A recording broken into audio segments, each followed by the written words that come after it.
Say what? So what's it like? I don't understand. What are you talking about? What do I do to prepare? I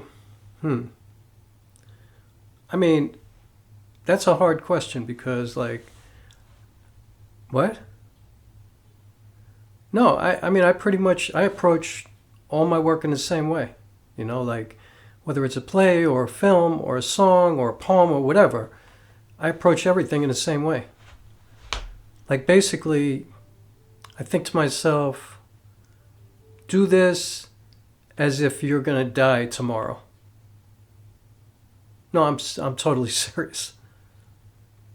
No, I'm serious. Like, if I get on stage or if I'm making a movie and I'm recording something that, you know, is like video that's going to stick,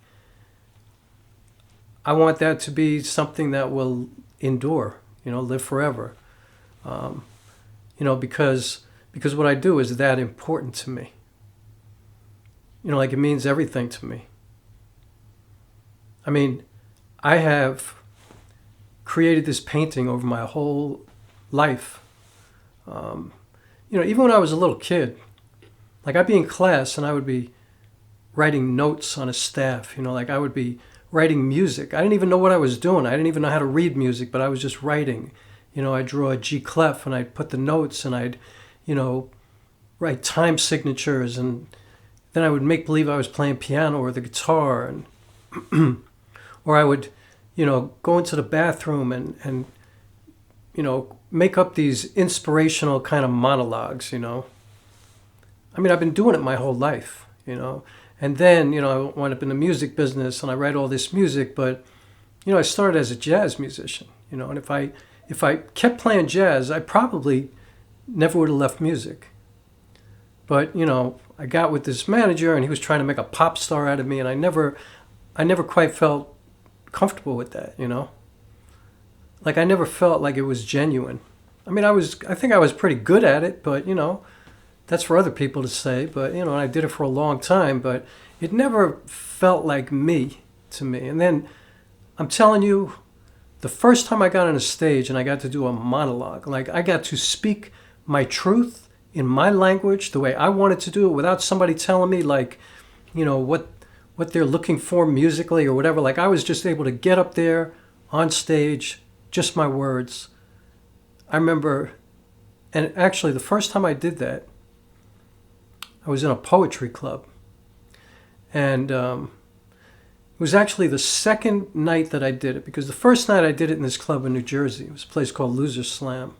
And a friend of mine brought me there, and I had a really good experience that night. But the next night I went to the Neewer Poets Cafe, and I had never even heard of the Neewer Poets Cafe. I didn't know what it was, you know. At this point, I was like writing these poems, but I didn't even know where they were coming from, you know? And that's a whole, like, other story. But anyway, to get to the point, what? No, I'm telling you, I had never even read a poem, let alone written one, but I was going, that's my whole point. Like, I was going through some stuff in my life, and I was just writing, you know? Like, I think it was the worst time of my life, you know? I dealt with a lot of loss at that time, like, unspeakable kind of stuff, like, really scary for me, to be honest with you. And if there was ever a time in my life that showed me that I am an artist, it was that time, you know? Like, all I could do was write. So anyway, I got on the stage at the Neewer that night, and I was so scared. You know, even though I had been on stage for 20 years at that point, 25 years, like, I was not nervous to perform, but I was afraid for some reason, because I think it was because I was being the most genuine and vulnerable version of myself that I always wanted to be, but never had the opportunity. And people, in fact, tried to keep me from doing that because they thought what I was too intense, too, you know, like, too all about, you know, like, issues and things like that. And they were like, no, no, no, no, no, you know. And I was like, why? So anyway, I went to New York and I did this piece. It was a piece of my play that I was working on. It wasn't even a poem. It was just like a piece of a play. And I got this incredible response, you know, and I'm telling you, I was so scared. I remember the like behind my knees were sweating, like my legs were sweating. I was scared. I wasn't nervous, I was scared.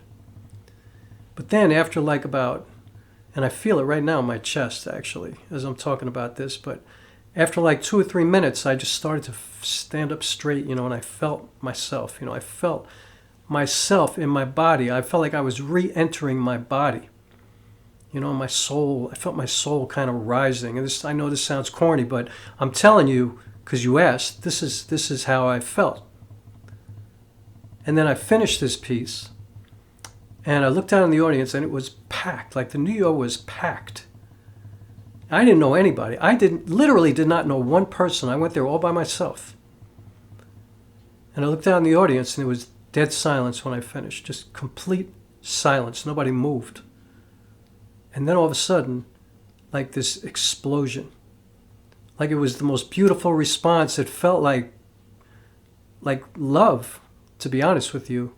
And I remember thinking to myself, oh, wow. Like I heard all these people screaming and clapping and all this kind of stuff. And I remember thinking to myself, oh, wow. Like this is why I was born. I mean, I swear to God, I said that to myself. Like, this is why I was born. Like, I knew it. I knew that I had finally found my home. And that's kind of a cool thing, because the play that I was working on was about how I'm always looking for a home. You know, like I'm always searching for what feels like home. You know, I'm adopted and foster and all that kind of stuff. And, you know, I've been searching my whole life. And now my art was allowing me to express myself, and that just changed my life. Like it fixed my life. Even though I had lost so much, and I still feel that loss so much, and it just, you know, the part of me is just like still so hurt over so much stuff that went on at that time. But I'm so grateful for what I found, you know. It made my life much more meaningful, you know what I mean? Like, it made it have a purpose. I feel like I'm filled with cliches, but, you know, cliches are cliches for a reason, you know? And I'm telling you honestly, that's what I felt like. Like, it messed me up. So, what's it like? It's like running around naked every day. You know, it's like running around with no protection, no obstructions, nothing between me and the world around me, and sharing the most visceral and truthful and honest parts of myself, the parts of me that I feel are, you know, the most genuine, with no shade, no bullshit, no nothing. And, you know, as a result, and it's been like this my whole life too, but I think I understand why now. Like, people either completely fall in love with me, like they get so enamored with me, you know, they're like, wow, you know, whether it's on any level, you know, just friends, romantic, whatever, they just fall hard. And then I either have a lifelong friend, or they wind up fucking hating me. Because I think when you're like that, when you're your most true, there's no in between, you know. I mean, there's never an in between with me. Like, nobody feels like, I don't know, you know. No.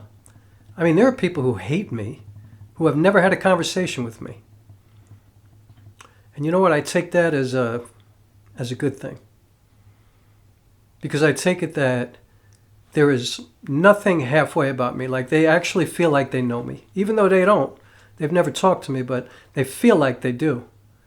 And I know it's because of my work. Because that's the only way that they can feel connected to me, you know? It's the only thing that they can hold on to, because it's the only thing that they've seen. It's the only thing that they've experienced about me. It's my work. And so it's okay. And so what it's like is that when you feel that way about what you do every day, you give every ounce of your spirit to it all the time. Like, there's never a day where I don't go all out. And as a result, I hurt myself a lot of the time. You know, I like run myself down to zero. I don't get enough rest. I don't, you know, sometimes it's like overwhelming to me. And I just, you know, I feel like I'm just going to completely break down. But that's how I've always lived, you know. I remember when I was a little kid, somebody's mother said, man, Rock, when he does something, he does it. Like, he goes all the way. And I was like 7 at the time, you know, because I was always that kid. And I'm still that kid, you know, but now I'm that man, you know. And there have been times where I've just burned myself out, but I've learned as I've gotten older to try to control that, you know. But it's not easy because that's not who I am.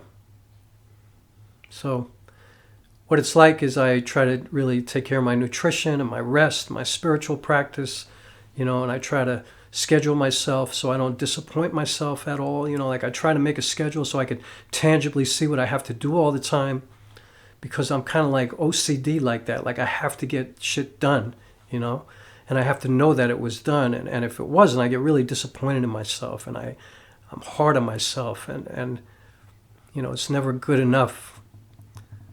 But I've learned that it just is what it is. You know what I mean? Like, whatever I do every day, that's what it is. There's no judging it.